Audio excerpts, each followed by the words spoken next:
Everyone's talking about the AI summit that's taking place in Delhi right now, and there's a lot of criticism of how it has been managed. And we had something recently that we're not used to having in India, which is the fact that a union minister actually apologized for bad management. If anybody has faced any problems yesterday, my apologies for that. We are working very hard. The entire team is working day and night to organize this world's biggest AI summit, and we'll make all efforts to make sure it is enjoyable for all of you. And he was speaking on day 2 of the event. I must say up front, though, from the messages that I have seen, a lot of people are saying that day 3 has been very smooth and there have not been any issues in day 3 so far. So a lot of the challenges may have been solved. So remember, like, share and subscribe and sign up for our membership if you are so inclined. All right. This AI summit that's happening in Delhi, which we now know has been increased by one more day, it was meant to be ambitiously the largest AI summit in the world, attracting thousands of founders and technologists, policymakers, and a global platform to signal India's arrival at the stage of AI leadership. So I read one report that said that at a time when AI is being considered as disruptive a technology as electricity was when it was first introduced, this was meant to be India's moment. But let's talk about what actually happened. So the first day drew tens and thousands of attendees, founders, startup teams, exhibitors, international delegates, college students who came in by the busloads apparently. And very quickly, things began to unravel. There were long queues, multiple overlapping security checks, confusing messages, entry gates were shut without warning, registration systems were crashing. Some exhibitors were told to just leave their stuff and go when the Prime Minister visited, and they were stranded outside for a very long time. There are founders who started complaining on Twitter and social media about it. Puneet Jain, who's the founder of Reskill, which is a company focused on reskilling to prepare for AI, for the AI economy, he basically said exhibitors and delegates were left waiting for hours without clear communication. Maitreya Vagh, who's a co-founder of Bologna AI, which is conversational voice agents used in customer support, he couldn't access his own company's booth for hours because the gates were shut. The founder of Levo AI, Soumya Sharma, who uses AI for health systems and patient care, said sessions were shut down due to overcrowding. Many delegates were prevented from participating. And fundamentally, AI is only part of the system. We must solve on-ground basic issues first. One of the things that really stood out was a comment or a post by Dhananjay Yadav, the founder of Neo Sapien AI Wearables, who said that basically the devices, they were told to leave the devices in the booth and exit the space for security reasons. And when they came back, their devices had been stolen in a high security zone. How is that even possible? And then my favorite personally was the robot dog controversy, which the Galotias University had a stall, and on a television interview basically presented a robotic dog as an in-house innovation, said very clearly this has been developed by Galotias University. And then there was a tweet by the company who actually makes that robotic dog in China saying that this is the Unitary GO2 and it can be bought online and it's a commercially available Chinese robot. And so the university got a lot of backlash. They had to actually vacate their stall, and they clarified that they hadn't built the robot, they had purchased it so that their students can understand how the technology functions. And this really was, it became very quickly a social media focus point about how this entire exhibition is about PR and not really about substance. And it struck basically a larger debate as to where that line is between misrepresentation and actually presenting the truth for public relations. The government has responded, though, like I said. The minister has turned around and said that, they've put up a war room and they're doing crowd management, they're coordinating better, and he apologized, like I said, for all those who faced the difficulties. But it got me thinking, how this event has played out. Yes, it's about logistics and it's about crowd management and event management and security management and how some of these things perhaps were badly managed. But is it also an indicator of where India stands in the AI race? And does it solve for the problems that need to be solved when it comes to India's challenges with AI? So I did a little side quest digging, right? So what is India's position in the AI race? Well, a lot of people say that we've done well. We are ahead of several countries, even several European countries, but there's such a massive gap between number one and number two, which is US and China, and we fall so far behind that there's a huge challenge there. Now, India does have an ecosystem that's growing rapidly. We have a government that is focused on AI. They're seized of the matter. They're constantly talking about it. But what the US and China are doing in terms of research and computing infrastructure and production of frontier AI models, we're not able to keep up with. Why are we not able to keep up with, right?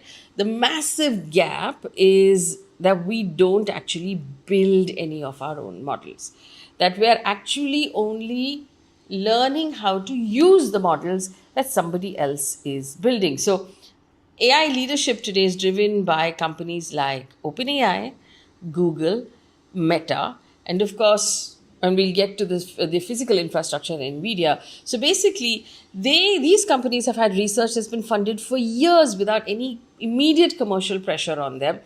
Whereas Indian research, university or otherwise, is underfunded, it's bureaucratic, it's structured, it's not really structured for high risk. So basically, by nature, as Indians, when we invest in something, we want immediate signals of success.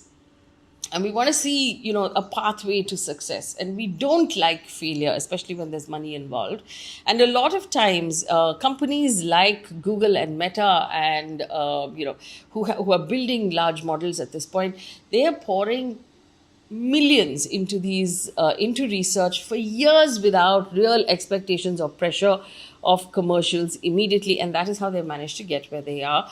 As a result, Indian origin researchers are building world-class AI, but they're doing it outside the country and they're not doing it here in India.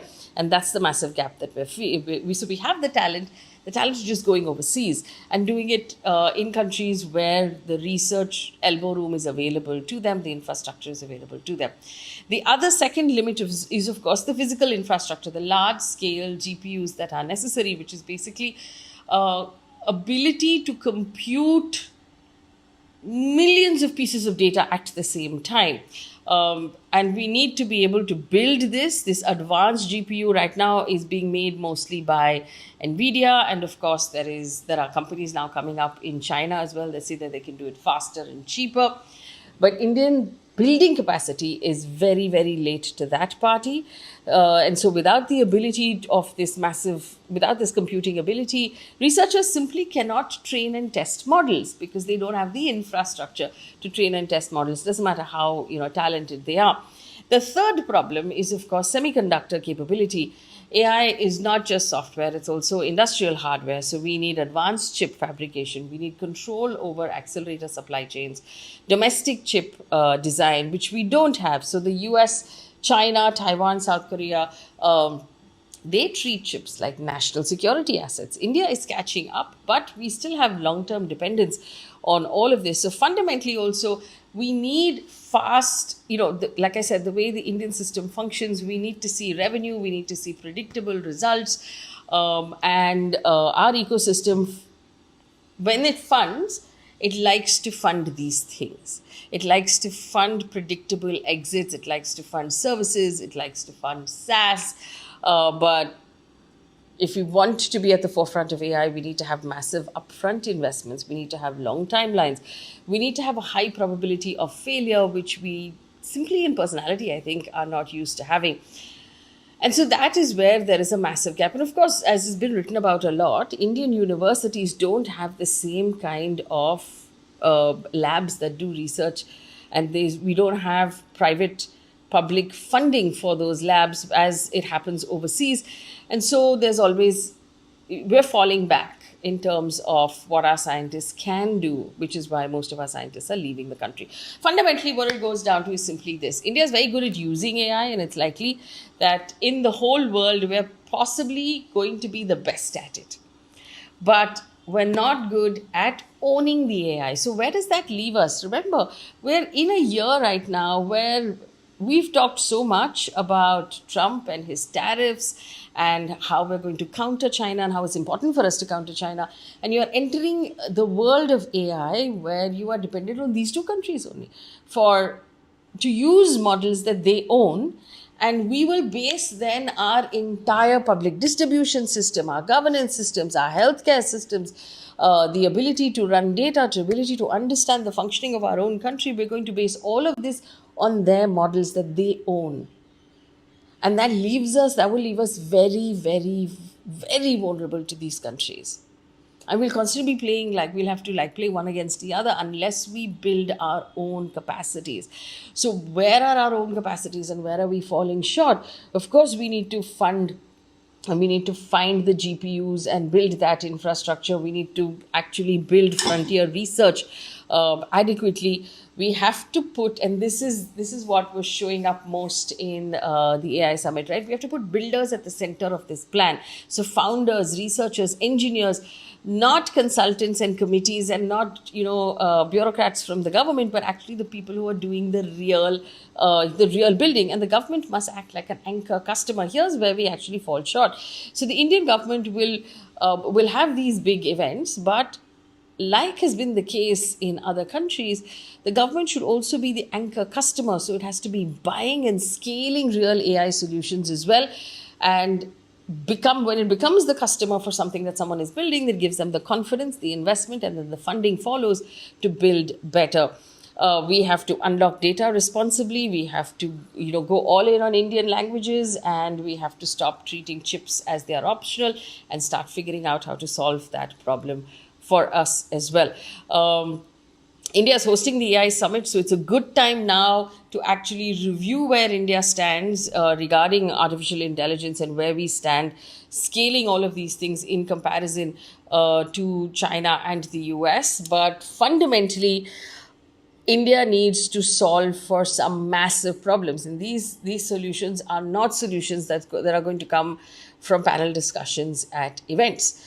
These are solutions that will come from the government actually making large-scale tweaks to the way we do things in India, large-scale tweaks to the way we do research at all in our universities, and how that research is funded, and what timelines that funding is available for, and when something is actually built, how it will be accepted, adopted, and used in India. So these are much, much bigger. If India actually wants to really be a leader, these are the problems we will have to solve for. Leave me a comment in the comment section if you believe that India, of course, is going to become a massive adopter of AI, will become a space where people will adopt AI and build on top of it, but can we actually be owners of the models and owners of the structures and the infrastructure of AI? Leave me a comment in the comment section. Let me know what you think.